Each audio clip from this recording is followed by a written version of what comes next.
I think it's no secret that the Pittsburgh Penguins are in a pretty peculiar position right now.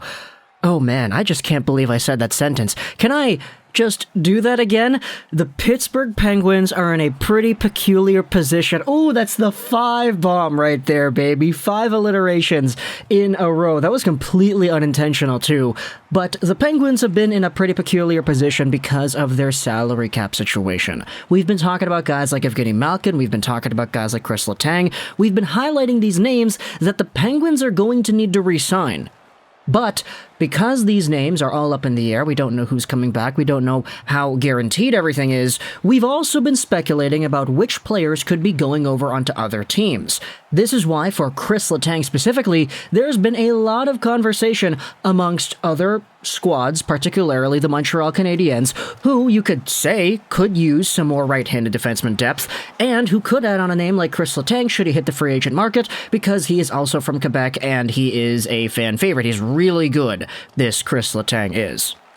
However, what if I told you there was another defenseman on the same Penguins squad that apparently the Montreal Canadiens would also want? This is an article on Pittsburgh Hockey Now talking about some Penguins trade talks teams have called about Pierre-Olivier Joseph.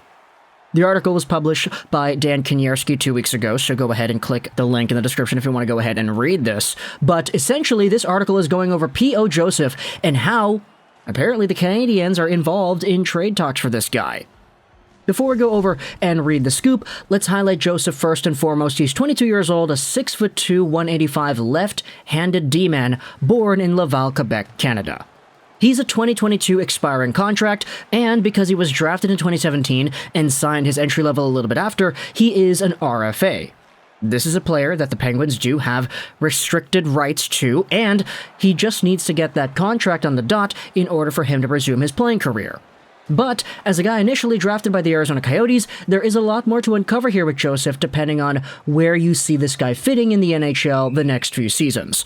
Now, back when he was drafted by Arizona, it was in 2017. He was a first-round pick, and he was a Charlottetown Islanders stud. He produced points, but not the highest amount of points. He also displayed some pretty good mobility and good two-way instincts, and as the years in the QMJHL went on, with Charlottetown as their captain as well as Drummondville, the Voltigeurs team, he displayed those skills and displayed some pretty good development on top of that. Eventually, though, in 2019, the summer of 2019, he got traded to the Pittsburgh Penguins in the infamous Phil Kessel-Alex Galchenyuk trade. Eventually, he went over to Wilkes-Barre Scranton, played over there. He's pretty good. He played some NHL games as well. He had 4 NHL games with the Pittsburgh Penguins this season, and 61 games with the AHL Pens, getting 33 points in the process. He had 5 points in 6 AHL playoff games. Now, because he hasn't actually quote-unquote made the Pittsburgh Penguins, you could debate that this RFA struggle isn't really a struggle. This is a guy that is an AHL caliber defenseman that probably will just sign a short-term deal in order to get some opportunities to maybe play at the NHL level, but that entire conversation changes when you acknowledge that there might be some other teams out there, like the Montreal Canadiens, for example, that see Joseph already as an NHL caliber defenseman. Let's go back over onto the article on Pittsburgh Hockey Now and discuss what Kaniewski says about Joseph. By the way, he happens to be Matty Joseph's brother, so there you go. There's another connection with the NHL if you want to see it. After our thorough review of the Penguins' coming decision with top prospect P.O. Joseph, a couple of external sources admitted there was more to the Joseph story, which could impact some of the NHL trade chatter this summer. An NHL source with direct knowledge admitted the Islanders did some poking around the NHL trade deadline and graded Joseph well. The article then goes over the improvements that Joseph has had from last year to this year and how scouts have noticed that overall progression. In addition to one Metro scouting department, which graded Joseph well, the scuttle in the scouting community was the Montreal Canadiens checked in on him too, also before the trade deadline. He ends plays and then distributes the puck up ice. I've seen him neutralize 3-on-1s without the other team even sniffing a chance, said a pro source who has watched Pierre-Olivier Joseph. For whatever reason, he seems very timid about asserting himself in the offensive zone, though. The article talks about how he won't be waiver exempt next season, which means he has to play on an NHL roster or be exposed to waivers, which the Penguins definitely don't want to do. But when it comes to the Montreal Canadiens potentially being a fit, I mean, it makes sense in more ways than one. Joseph is a Laval, Quebec native who has already played his junior hockey in the QMJHL. Montreal loves its native sons. The dots are easy to connect to the rebuilding Habs, who also possess a potential replacement should the Pittsburgh Penguins lose top defenseman Chris Letang.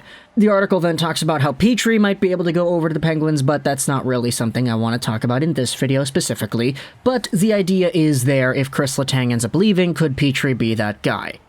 Now, for Pierre-Olivier Joseph, going back over to him and what it was that he was able to do, he has always been a very stable two-way defenseman, and it's why, even though he didn't produce all too many points, he was still a 23rd overall pick by the Arizona Coyotes. He's a very good transition player, and a lot of Penguins fans that I've been seeing on my social media feeds are pretty high on this guy. Now, sure, he didn't make the full-time Penguins full-time this season, but just having a guy who is 22 years old, playing in the AHL, developing the way he has, definitely is not bad. And you gotta remember, in his short stint with the regular Penguins in 2020-2021, he had 5 points in 16 games. Do the math on that. 5 divvy 16 multiplied out by 82. That is a very modest 26-point pace, which is certainly not bad for somebody who is only 21. Actually, his birthday is July 1st, so he's going to be 23 soon, so maybe there is a little bit more of a timed expiration date here, but still, he's young enough to the point that you can consider this guy as a potential defenseman that can actually play NHL minutes. Now, if the Montreal Canadiens are indeed poking around on this guy, the article says it was during the trade deadline they were kind of thinking about him, we can talk about what options the Canadiens do have if they wanted to get this player 100%, balls to the wall, let's go ahead and get him. Firstly, because he is an RFA, I do believe he will be eligible to be offer sheeted, although I'm not too sure. In the case that he is, though, I do think the Montreal Canadiens would be able to take advantage of a Pittsburgh Penguins salary cap structure in the same way that the Carolina Hurricanes pried away Kotkaniemi from the Canadiens' hands, for example, because they just went out there and gave him a significantly high amount of money. The Penguins do have some other fish to fry, and it's going to be difficult to try to keep all of Letang and Malkin and all of them just secured under the books. So, if Pierre-Olivier Joseph is a point of weakness where the Canadiens can say, look, they're focusing all their financials on the other guys, let's offer Pierre-Olivier Joseph $3.5 million for 1 year, give him a second and a third or whatever the compensation is going to be. I don't have the list in front of me right now. And then he'll have no choice but to accept, because the Penguins are not going to offer him that amount of money. They're not going to give $3.5 million to a guy who's in the AHL the entire season. So you could go all 3D chess with this if you really wanted to in your Montreal. However, you could just go the regular trade route too. I would assume that Pierre-Olivier Joseph is not the most expensive asset on the market, especially when you consider the trade that initially sent him to Pittsburgh. It was Alex Galchenyuk and Pierre-Olivier Joseph in exchange for Kessel, Burks, and a 4th-round pick. Now, Kessel was seen as extremely valuable. Alex Galchenyuk was also seen with that same light. And so if you balance everything out, you could say that Pierre-Olivier Joseph is roughly equal to... Okay, maybe take away some value from Galchenyuk and place it onto Joseph. Let's say, for the sake of argument, a few seconds and maybe a 4th-round pick as well. We did make a video yesterday talking about how the Montreal Canadiens might be using their 14 freaking draft picks in this year's draft to either try to move up or make some other moves that can help them out in other areas, and I did leave out the idea in that conversation that says, hey, the Montreal Canadiens have 3 third-round picks, they've got a few seconds, they've got a few 7ths, they could realistically trade some of these picks, not just for other picks in the draft for value players that drop, but for regular NHL players who are already under organizations. Not necessarily the UFAs, because those guys are a little bit more dangerous, but any RFA that a team is willing to expend for the right price. Maybe that's a Pierre-Olivier Joseph Pittsburgh Penguins trade, who really knows? However, when it all comes down to it, at the very end of the day, even though I do think that Pierre-Olivier Joseph is a good enough player to eventually crack the league and have good middle 4 minutes, I don't really know if the Canadiens need this type of player more than other kinds of players. Because he is left-handed, the Habs do have an abundance of left-handed mobile defensemen, especially ones who are under the age of 21, so I don't necessarily think this is a position of need more so than a potential improvement that you can make straight up. In theory, even though the Canadiens might be waiting for that inevitable breakout of guys like Alexander Romanov and Jaden Struble and Jordan Harris and all of them, maybe for a few years having Pierre-Olivier Joseph as a stopgap wouldn't be too bad. And if you're able to give this player the Marty St. Louis treatment, where St. Louis acknowledges this guy's strengths and he says, hey, you're good at this. Do this more. Go in the offensive zone. Make some reads. Make some plays. Make some passes. Get some more points while also being the good defensive shutdown guy that you can be. Maybe there is some opportunity here for some growth, but I'm not really too sure. You can let me know your thoughts in the comment section below. Pierre-Olivier Joseph, Pittsburgh Penguins guy, future Montreal guy. Let me know your thoughts in the comments. I hope you enjoyed this British 99. And bye.